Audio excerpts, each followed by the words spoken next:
Hakanok paiski jong khatlai tri ulber arja arpusan kila sapriang ki dor ki bapen I ya ki kan bia ki balateli nak oi ka kali ka blangat accident ya ka balak kenok bakadai jong ka MDC ka Voice of the People Party na Malki-Laitumkhrah ka kong Deity H Majau.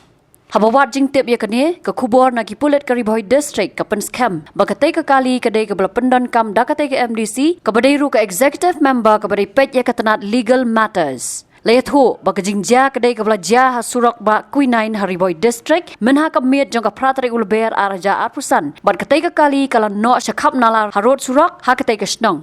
Kadai ka kali kadai ka grand item ka badon your registration number ML not san S way line not. Barhakatai kemit, ya kali lanya daw ba mau tho ubadai na malki pedang snong.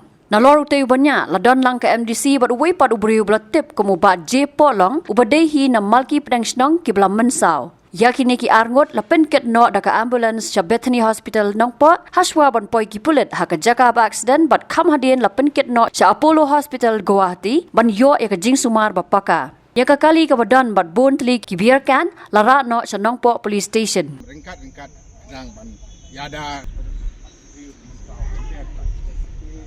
nang ni ai ben berhenti ba pendai ban kenya kan ya lem la sen amot ba kenya lupa ya nak hidup punya ditrai kali pak jor makin subha ba banyak yang no driver ubi benar lada don driver no papan kali banyak ada ditrai di ban island ban terus nak ya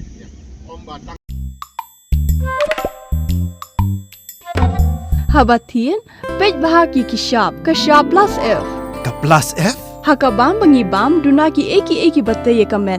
Namar kata habatiru atau kau kamlu ka umpnyang kadut pej ya kashap plus F hakajing som.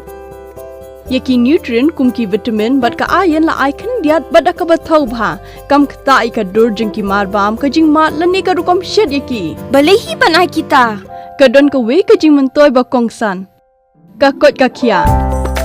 Ka nutrition bakam bha kajing im bakam bha pendon kam daki marbam medon ka sharp plus F menta kasni. Lawan ra shapi lingba ko office jong commissionerate of food safety Meghalaya.